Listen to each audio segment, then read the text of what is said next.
Worm castings. Kugenda kwogera ku worm castings. Worm castings byebigimusa ebiva mu nsiringanyi. Oboso omuyita vermicompost.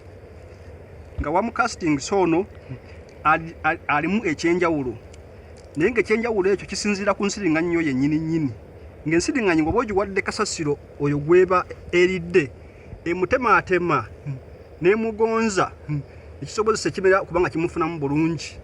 Nga ensiringanyi eno mu lubuto lwayo erinamu enzymes ez'amaanyi, enzymes ez'enjawulo ennyo eziyamba okutemaatema byebeeridde n'ebigonza ekimera ne kiba nga kimufuna butereevu. Nga enzymes nga amylase, urase, chitinase ne enzymes endala nnyingi nnyo eziyamba okugonza bino bye. Era nga kiwuka kya njawulo nnyo kyobola kyatondebwa okuba nga kibeera mu ttaka okusobozesa ebirime okuba nga bikula bulungi.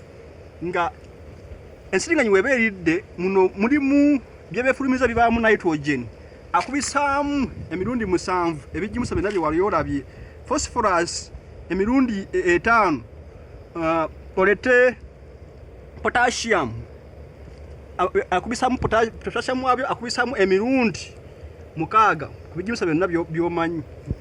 Ate era n'ekirala ensiringanyi eno weba erya erina oluzigozigo lwefulumya.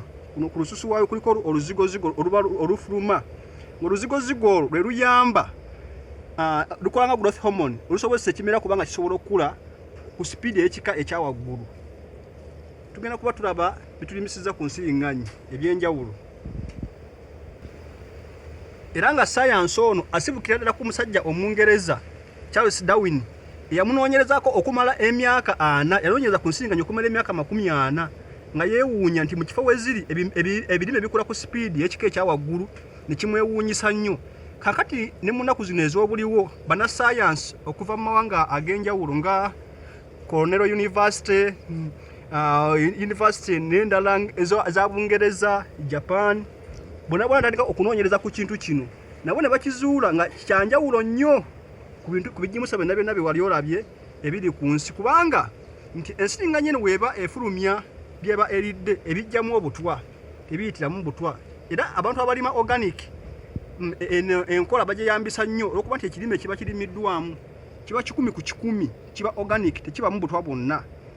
Era nga ensiringanyi ziyamba nnyo nnyo ettaka okuba nga lisobola okussa, kubanga ziyambamu okuteekamu ebituuli empewo omweyita, amazzi mwe gayita, sako n'okuyambako okukkiriza ebirungo wansi eri mu ttaka ddala ekimera kiba nga kisobola ddala okukula obulungi. Naye nga ekisinga okwonoona okutta ensiringanyi zino yennima gye tukozesa embi n'okufuuyirafuuyira ennyo okwo okulutatadde okusinga okwonoona ettaka. Olwesanga ng'ensiringanyi zalibadde mu ttaka zifa n'ebimera ne biba nga tebikyakula bulungi nnyo. Kakati era ensiringanyi zino ziyamba ebirungo ebizito oba tuzita heavy metals mu ttaka. Nga heavy metals ezo ze zimu kuzireetera abantu okulwala endwadde nga kansa. Naye ensiringanyi zirina obusobozi obujja ezo heavy metals mu ttaka ezo ne ziba nga si za bulabe eri abantu, era ng'omuntu ky'oba olimyeko ne kiba nga kya mutindo nnyo nga tekisobola kukulwaza.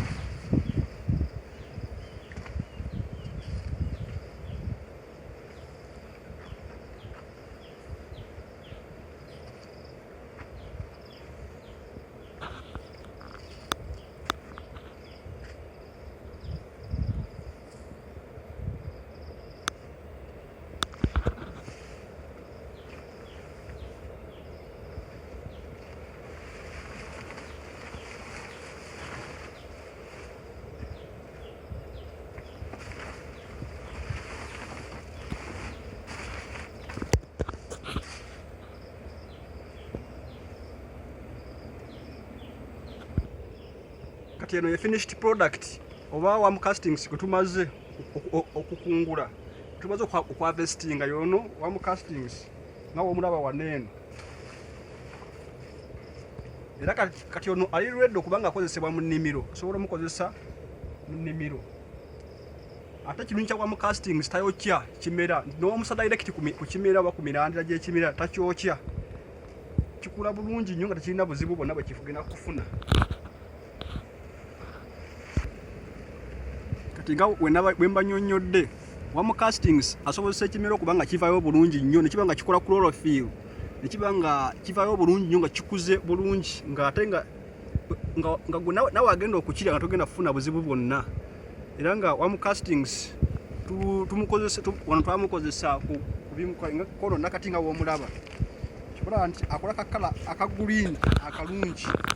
Era naawe amulidde oba ogenda kufunamu ate nga tekuli kemiko yonna.